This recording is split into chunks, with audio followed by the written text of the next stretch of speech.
From Tokyo, Japan and Changsha, China, this is Down to Business English with your hosts, Skip Montreux and Dez Morgan.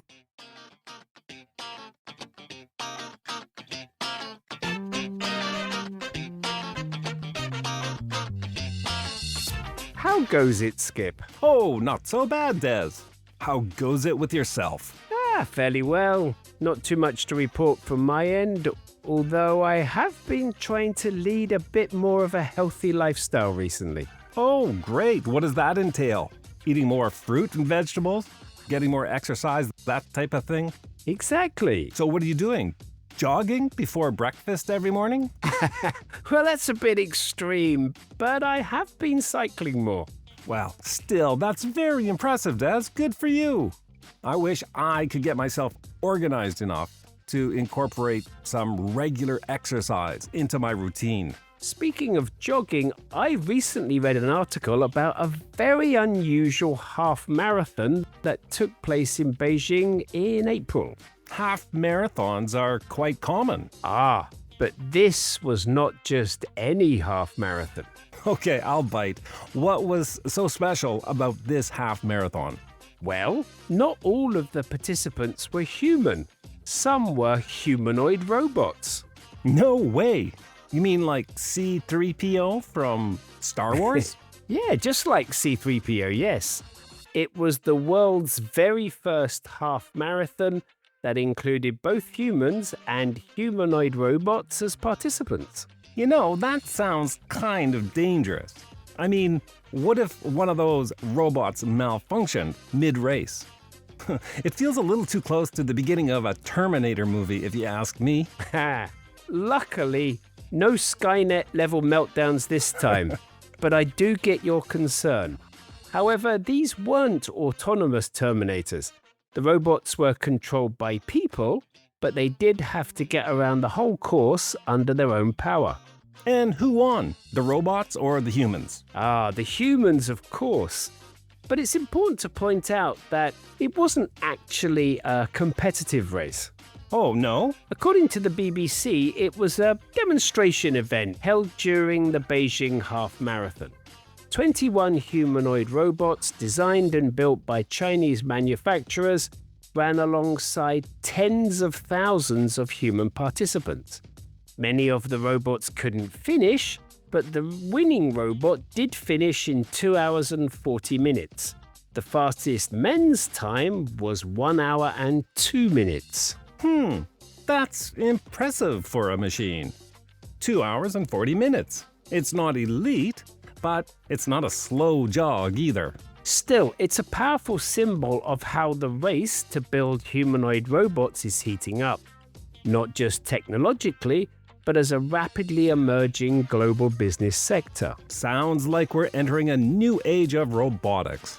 Maybe it's not quite Judgment Day, but humanoid robots are definitely on their way. And that's exactly what we're reporting on today. The companies developing humanoid robots and the emerging industry surrounding them. Great, let's do it. Yes, let's do it. Let's get D2B down to business with the race to develop humanoid robots.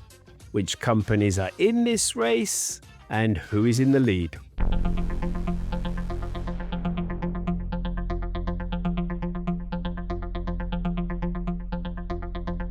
I like what you did there, Des. What's that? Your segue from the half marathon race in Beijing to the race to bring humanoid robots to market in today's title. Very smart. You like that? Well, I'm glad you noticed. Anyway, let's begin with the elephant in the room, Tesla's Optimus, the company's humanoid robot project. This isn't the first time Elon Musk or Tesla have been called the elephant in the room. And nor will it be the last, I'm sure. Musk first announced the Optimus project at Tesla's first AI Day in August 2021. He described it as a general-purpose humanoid robot designed to take on tasks that are repetitive, dangerous, or boring for humans. And then a year later, at their AI Day in 2022, he revealed a working prototype. Although it's still in development, Musk assures us Optimus will be in production soon. However, let's keep in mind that Musk does have a habit of over-promising. Are you referring to the Tesla Cybertruck? You know I am. That vehicle's 800-kilometer range was a huge overpromise, as was the auto-steer feature. Neither debuted quite as Musk promised. Hold your pessimism there for a moment, Skip. There is a certain logic behind Tesla making robots. Is there? Indeed there is. Tesla has likened the development of Optimus to their working on self-driving electric vehicles, saying it's a natural progression from building robots with wheels to building robots with arms and legs. I suppose there is a certain logic to that statement.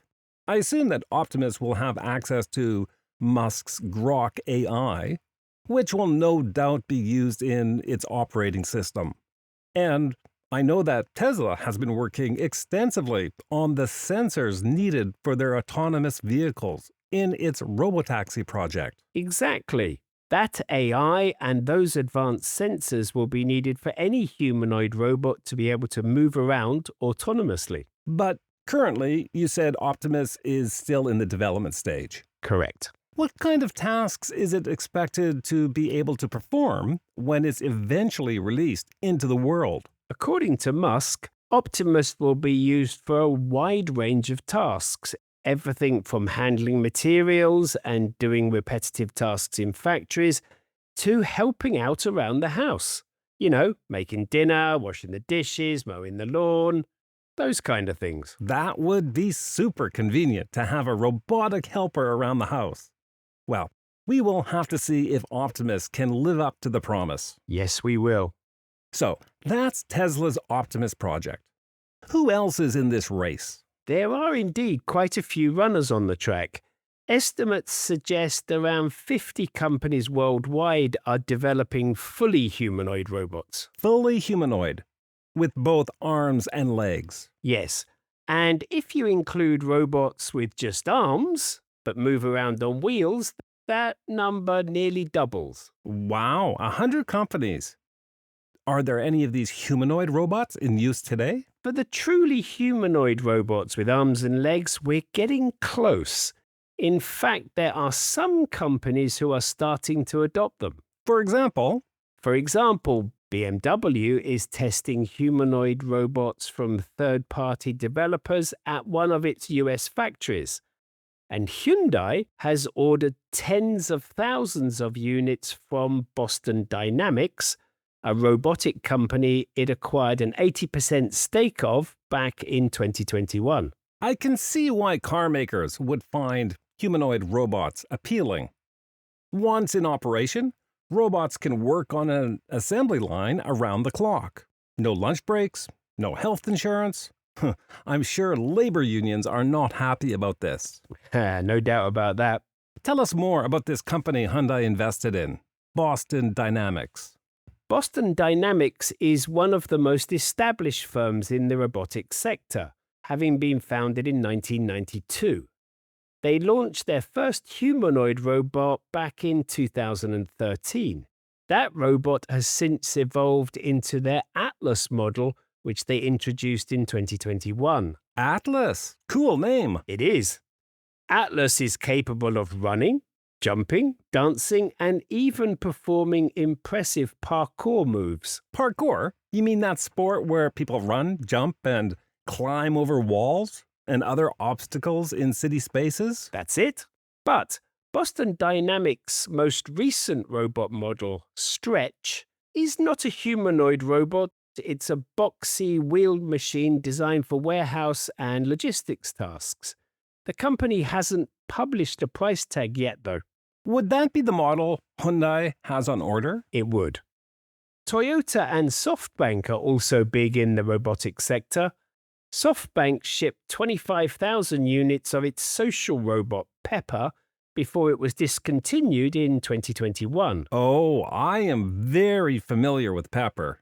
You used to see them all over the place in Tokyo, in office building lobbies, at information desks in shopping centers. I even knew a neighbor in my apartment building who had her very own personal pepper. Really? Yeah, she was an elderly woman who lived alone. I don't know, she must have been in her late 70s. Her son had bought her a pepper to keep her company. Well, that doesn't surprise me.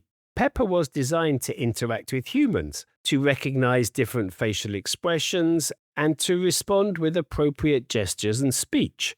It could even detect emotions like happiness, sadness, or even anger. Perfect in customer service roles to engage people in a friendly, human-like manner. Good old Pepper. And what about Toyota? Where are they with all of this? The Toyota robot, known as the THR3, is a humanoid machine that is remotely controlled and is designed to mirror the movements of a human operator in real time. It was originally introduced in 2017 and was later demoed using 5G connectivity that allowed it to be operated from up to 10 kilometers away. So, it's not an autonomous robot. That's right, it's not. It is operated by a human. Toyota developed the THR3 for potential applications in healthcare, disaster zones, and even space missions, thanks to its high precision and responsiveness. That makes a lot of sense. But no country has invested more into robotics in recent years than China. Well, that's par for the course. China has been investing heavily in emerging tech for years. Not only have companies invested massive amounts, but so have local and state governments. There are several state-backed robotic institutes in Shanghai where Chinese companies can test and train their humanoid robots. Robot schools? So to speak, yes. This kind of government support is closely tied to China's booming robotics sector. Take Unitree, for example, a leading robotics firm in China, particularly known for its work in affordable four-legged and humanoid robots. They list their G1 humanoid robot for just $16,000. Compare that with the $74,000 price tag of Boston Dynamics' Spot, the robotic dog. Sorry, did you say robotic dog? I did. Spot is a robotic dog that can be used for search and rescue or bomb disposal purposes. And it costs $74,000? Pricey. Boston Dynamics' humanoid robot is even more expensive.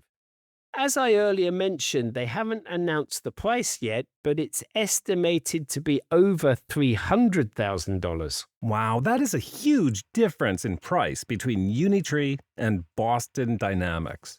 How is it that Chinese companies can make robots so cheaply? China has essentially built an entire ecosystem for the research, development, and production of robots. Because of this, Chinese firms who produce robots can order pre-made parts and components instead of building everything from scratch. And this means production becomes much less expensive. It does, but it's not just Chinese firms doing this. The UK-based robotics company Kinesi has just launched its KR1 robot. It's not fully humanoid, as it's designed for use in warehouses, so it does run on wheels. Like Boston Dynamics' stretch robot. Yes, but here's the thing. Even though the KR1 was designed and developed by Kinesi in the UK, it's going into production in China. Because many of its components are made there. That's right. As Kinesi's CEO Bren Pierce explained in a recent interview, it doesn't make much sense to buy motors, batteries, and resistors in China and then ship them around the world for assembly. Not when you can source and assemble everything in Asia, where the supply chain is already in place. You cannot really argue with that thinking. As you can see, it looks as though China will be the powerhouse of robotic development going forward. Which only really leaves me with one question, Des. And what's that? How long until I have my very own personal humanoid robot to help me out around the house? Bad news there, Skip. Mr. Pierce doesn't see that happening anytime soon. His estimate is it will be at least 10 to 15 years before they become commonplace in our homes, and probably longer. That's a bit of a letdown. I was hoping to outsource my laundry at the very least. Well, he should know he has a PhD in robotics and is CEO of a robotics firm. So much for my dream of a robot doing laundry while I watch TV. Maybe one day, but until then, it's just you and your washing machine. And on that note, I think it is time for us to get D2V down to vocabulary.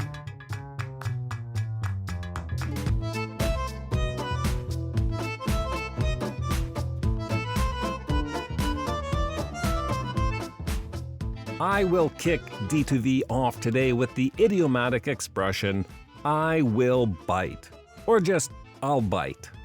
This is a great phrase to use when you're having a conversation with someone and they say something that you find surprising or interesting, and you want to let them know that you are curious to learn more about it. This idiom comes from fishing. When a fish bites the hook, it gets caught. In conversation, it's like saying, okay, I'm interested or I'm hooked. Tell me more. In the introduction of today's episode, when Dez told me that the half marathon he had read about wasn't just any marathon, I replied, okay, I'll bite. What was special about this half marathon? By saying that, Skip showed he was curious about what I was talking about, and I knew he wanted to hear more. How would you use this in a business setting, Dez? If my coworker came up to me and said, "You'll never believe who just got promoted," I might reply with, "Okay, I'll bite. Who's the lucky person?" Perfect example. What's our next word? Next up is the idiom, the elephant in the room. A very strange sounding, but commonly used idiom. Dez, do you know where this comes from? Good question. The idea goes back to a story from the 1800s about a man who notices every little thing in a museum, but completely misses the elephant standing in the middle of the room. It later became a popular idiom in English, meaning something that's too big and obvious to ignore, even though no one wants to talk about it. So, when you say something is the elephant in the room, you are saying everyone is aware of it, but no one wants to talk about it. That's exactly right. In my report, I used it to describe Tesla, because their role in the robotics industry is huge, but their claims often go unchallenged in public discussions. Right. So it's about what is unsaid, even when it's obvious. Got it. Can you give us an example using this idiom, Skip? A real-world example would be electric vehicles. They are promoted as a clean solution, but the elephant in the room is the environmental cost of battery production and electricity generation. Great example. That's something everyone knows about, but no one really talks about it, although that is starting to change. Perhaps. The final word for D2V today is the noun ecosystem. Or how I would pronounce it, ecosystem. In its original meaning, ecosystem refers to nature, where plants, animals, and other life forms depend on each other to survive. In business, we use it to describe a system of related services, companies, and technologies that work together in a connected way. In today's story, I explained how China has built a complete ecosystem for robotics, meaning a business environment where research, development, and production are all closely connected through an efficient supply chain. Another example would be Hollywood, a place where film studios, actors, editors, and other professionals all work closely together in one industry. Those ecosystems give regions like China and Hollywood a huge competitive edge in their sectors. Would you like to help Down to Business English reach more people wanting to improve their business English skills? Follow Down to Business English on Apple Podcasts, YouTube Music, Spotify, or any place podcasts are found. Leave a rating and a review and tell everyone how much you enjoy the show.